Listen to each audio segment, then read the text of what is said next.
Hello student, SPC government college के YouTube channel में आपका स्वागत है। आज का जो टॉपिक है वो फिनोमेनोलॉजी से संबंधित है। प्रकटना शास्त्र। इससे पहले का जो मेरा वीडियो था मसरल का फिनोमेनोलॉजी की थ्योरी थी, वो मैं आपको समझा चुका हूँ। अब है अल्फ्रेड शुटेज का फिनोमेनोलॉजी की थ्योरी है। अल्फ्रेड शुटेज ऑफ फिनोमेनोलॉजी, इनका जो जीवन काल रहा था वो 1899 से 1959 तक का रहा था। अल्फ्रेड शुटेज राष्ट्रीयता की दृष्टि से जर्मन से थे वो, लेकिन नाजी सरकार की जातियों से उनसे परेशान आकर वो अमेरिका आ गए थे और अमेरिका में ही उन्होंने दर्शन से संबंधित अपने सिद्धांत पारित करे और दर्शन को समाजशास्त्र में स्थापित करने की कोशिश की।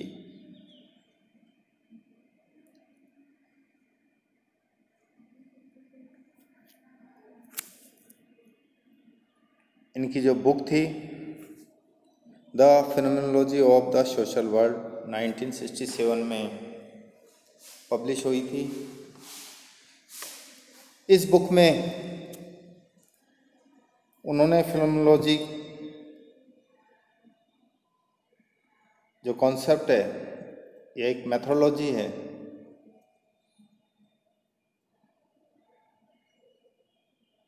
उससे संबंधित अपने विचार व्यक्त करे।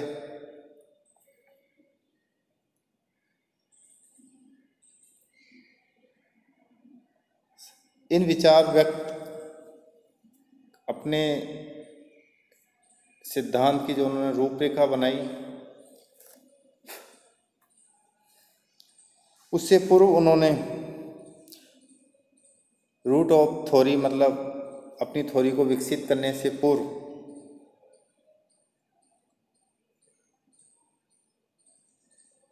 मैक्स वेबर की सोशल एक्शन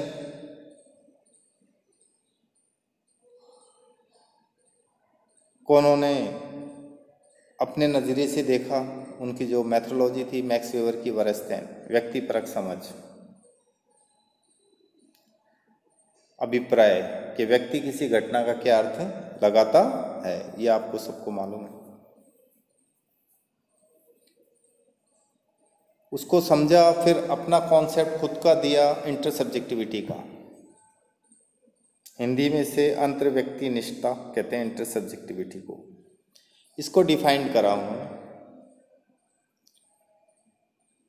इसके पश्चात उन्होंने लाइफ वर्ल्ड का जो एडमंड उसरेल ने जो अवधारणा दी थी फिनोमेनोलॉजी को समझाने के लिए, जीवन जगत,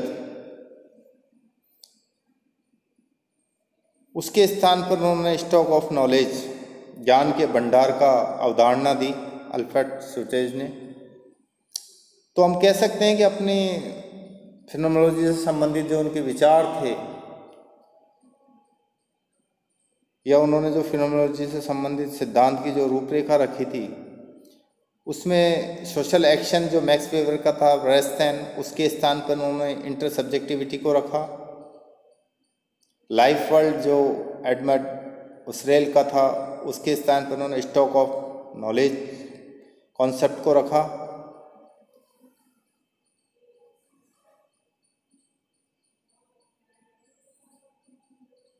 मैक्स वेबर का जो वरस्तेन है व्यक्तिपरक समझ, अभिप्राय, मीनिंग, उसके आधार पर मैक्स वेबर सोसाइटी की रियलिटी को ज्ञात करना चाहते हैं। उसी प्रकार से अल्फ्रेड शुटेज भी इंटरसब्जेक्टिविटी के माध्यम से व्यक्तिनिष्ठता की अवधारणा के माध्यम से भी सोसाइटी को समझना चाहते हैं। उसी प्रकार से एडमंड उसरेल जो थे लाइफ वर्ल्ड, जीवन जगत की अवधारणा के आधार पर सोसाइटी की रियलिटी को ज्ञात करना चाहते हैं कि यथार्थ क्या है। कि यथार्थ का अस्तित्व बनता कैसे है। फिनोमेनोलॉजी का मुख्य कॉन्सेप्ट यह है कि जो सामाजिक यथार्थ है उसका अस्तित्व लोग कैसे बनाए रखते हैं। जो भी उनका नॉलेज है, ज्ञान है, जो उनके विचार हैं जीवन जगत से संबंधित, उसको बनाए कैसे रखते हैं। समाज में जो मीनिंग निकालते हैं, जो अभिप्राय निकालते हैं लोग जिस तरह से किसी घटना का, वो समान अभिप्राय लोग कैसे निकालते हैं। उन सब समान अभिप्रायों को निकालने के पीछे कौन सी चेतना है, व्यक्तिगत चेतना है या सामाजिक चेतना है, किस प्रकार से उनको अर्थ दिया जाता है उन अभिप्रायों को, ये सब समझने के लिए उन्होंने अपने खुद के अवधारणाओं को विकसित करा। इंटरसब्जेक्टिविटी व स्टॉक ऑफ नॉलेज। हसेल की कुछ जो कमियां थी वो उन्होंने बताई और अपना सिद्धांत को उन्होंने रखा। तो सबसे पहले हम चलते हैं मैक्स वेबर की सोशल एक्शन से इनका रूट ऑफ थ्योरी स्टार्ट करते हैं, जो इनकी जड़ है जिसमें सिद्धांत की। जैसे हम सामाजिक क्रिया को, अगर मैक्स वेबर की सामाजिक क्रिया की अवधारणा को अगर हम समझें तो सामाजिक क्रिया तब होती है जब कर्ता एक दूसरे से परिचित होते हैं, तभी होती है सामाजिक क्रिया। इसके उपरांत समाज दशा में कर्ता एक अभिप्राय को निकालते हैं, मतलब समाज जो सिचुएशन देता है उसके आधार पर जो करता है क्रिया करने वाला, वो समान अभिप्राय, समान मीनिंग निकालते हैं। जैसे उदाहरण आपको दूं मैं, विवाह में बाराती सम्मिलित होते हैं तो वे सभी विवाह का अभिप्राय एक ही समझते हैं। यहाँ उनके अभिप्राय में कोई अंतर नहीं होता कि विवाह में क्या अभिप्राय है विवाह का, वो समान ही समझते हैं, उसमें कोई अंतर नहीं होता। ऐसा नहीं कि एक व्यक्ति अभिप्राय विवाह का अलग लगाए और दूसरा व्यक्ति अलग लगाए।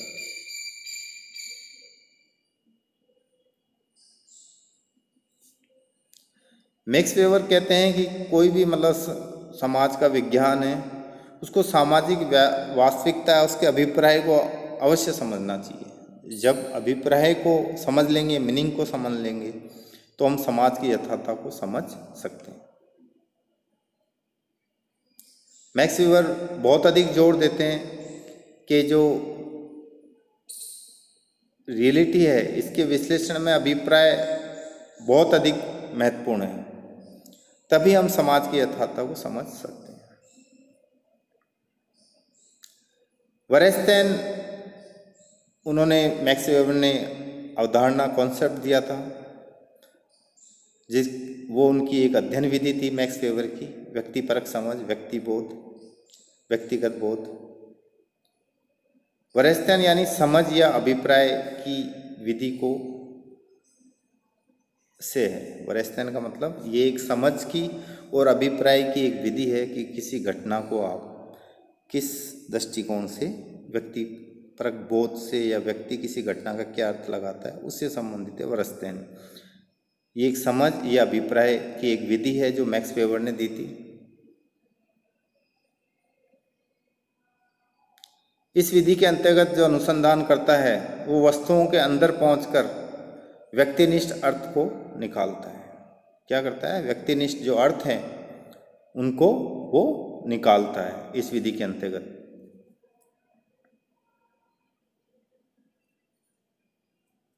मैक्स वेबर बार बार ये कहते हैं कि अंतक्रियाओं में जब दो या दो से अधिक व्यक्तियों के बीच में अंतक्रियाएं होती है तो अंतक्रियाओं में व्यक्तियों द्वारा दिया गया अभिप्राय वास्तविक क्रिया है। मतलब वो ये कहते हैं कि जब तक व्यक्ति किसी क्रिया का अभिप्राय नहीं दे, मीनिंग नहीं निकाले, अगर उसका अर्थ नहीं निकाले, तो वो क्रिया नहीं होकर एक गतिविधि है। सिर्फ क्या है? गतिविधि।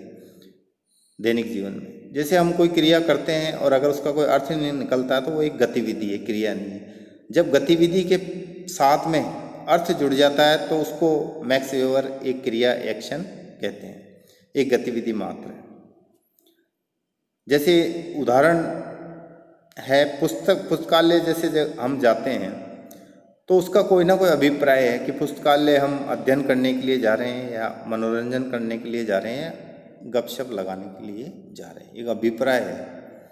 अब आप पुस्तकालय जाओ, आपसे पूछो आप पुस्तकालय क्यों जाते हो और आपके पास कोई जवाब नहीं है, अभिप्राय नहीं है, तो वो एक गतिविधि है, ना कि एक सामाजिक क्रिया, एक क्रिया है।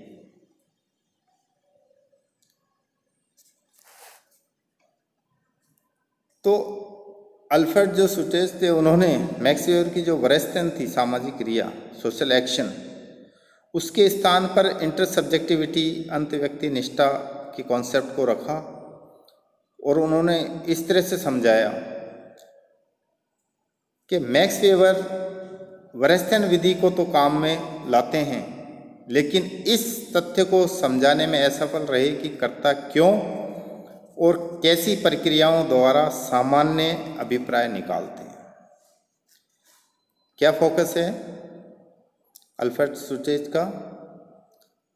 कि लोग अंतक्रियाएं तो करते हैं आपस में, लेकिन मैक्स वेबर ये समझाना नहीं चाहे, लोग अभिप्राय भी निकालते हैं, लेकिन उनका वो जो सामान्य अभिप्राय क्यों निकालते हैं, विवाह का एक सामान्य अर्थ क्यों लगाते हैं लोग बाग, पुस्तकालय का एक सामान्य अर्थ क्यों लगाते हैं कि पुस्तकालय एक अध्यापन की ऐसी जगह है जहाँ बहुत सारी पुस्तकें मिलती है और वहाँ बैठकर अध्यापन किया जाता है, वो मनोरंजन नहीं किया जा सकता और गपशप नहीं। समान अर्थ क्यों लगाते हैं लोग? विवाह में सब आनंदित होते हैं, खाते पीते हैं, मौज करते हैं, तो ये समान अभिप्राय लोग क्यों निकालते हैं? बोले इस चीज़ को मैक्स वेबर समझाने में असमर्थ रहे।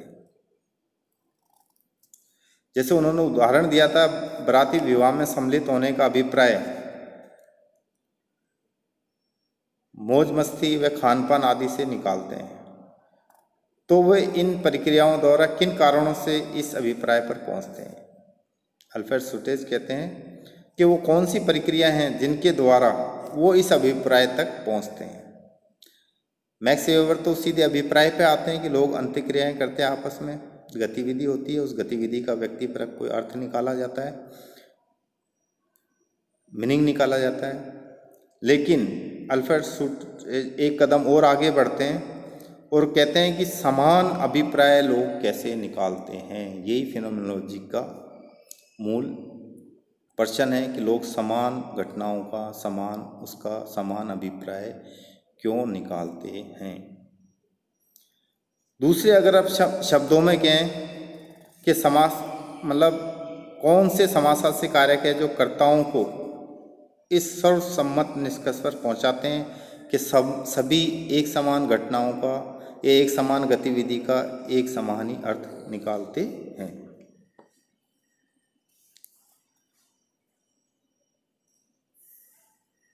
जब मैक्स वेबर ये मानकर चलते हैं कि सुटेज स्वाभाविक रूप से पूछते हैं कि वे कौन से सामाजिक कारक हैं जो एक निश्चित अवस्था में जैसे विवाहकर्ता को एक समान अभिप्राय पर पहुंचाने के लिए उत्तरदायी हैं, ये इस तरह की जो समान दृष्टिकोण उनको पैदा करने वाली दुनिया किस तरह से पैदा किए जाते हैं, इस तरह के समान दृष्टिकोण, इसका उत्तर अल्फ्रेड सुटेज देते हैं। उसमें वो अपनी बौद्धिक योजना के अंतर्गत कहते हैं, वो कहते हैं कि वास्तव में ये एक समस्या अंतर्व्यक्ति निष्ठा की है, मतलब इसको समझने के लिए हमें इंटरसब्जेक्टिविटी को समझना पड़ेगा। सुटेज की जो बौद्धिक योजना थी उसमें इंटरसब्जेक्टिविटी अंतर्व्यक्ति निष्ठा का स्थान केंद्रीय है। बोले इस चीज को समझे बिना हम समाज में जो गतिविधियां होती है, जो क्रियाएं होती है, उसको हम पूर्ण रूप से नहीं समझ सकते, और जब हम गतिविधि क्रियाओं को और अभिप्राय को वास्तविक रूप में उसको नहीं समझ पाएंगे तो समाज की रियलिटी को भी समझने में समस्या मिलेगी। तो अल्फ्रेड सुटेज कहते हैं कि इंटरसब्जेक्टिविटी के माध्यम से हम समाज की वास्तविकता को समझ सकते हैं। सुटेज कहते हैं कि प्रत्येक क्रिया का अर्थ या उसका अभिप्राय कर्ता निकालता है।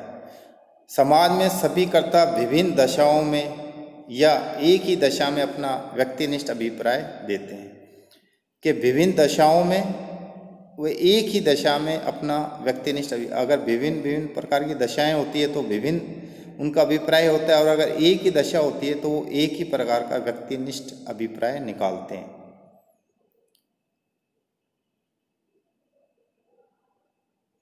जैसे कहा कि विवाह का अर्थ मौज मस्ती करना है ना, एक ही अर्थ निकला। व्यक्तिनिष्ठ अर्थ दूसरे कर्ता के व्यक्तिनिष्ठ अर्थ से सहमत चाहे वो नहीं हो, फिर भी विभिन्न व्यक्तिनिष्ठ अर्थ वाले कर्ता एक ही विचार से अपनी सहमति मानते हैं कि विवाह का मौज मस्ती से अगर दूसरे सहमत नहीं है इस अभिप्राय से, तो भी दूसरा जो कर्ता है तो भी अपनी वो सहमति देता है और सहमति मानता है।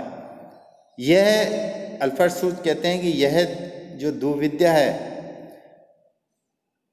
वास्तव में संपूर्ण समस्या अंतर्व्यक्तिनिष्ठता की है। कि इस द्विविद्या को हम समझने के लिए कि लोग एक ही प्रकार की घटनाओं का एक प्रकार से अभिप्राय क्यों निकालते हैं समान दशाओं में, तो इसको हम ये द्विविद्या है, इसको हम इंटरसब्जेक्टिविटी के माध्यम से हम समझ सकते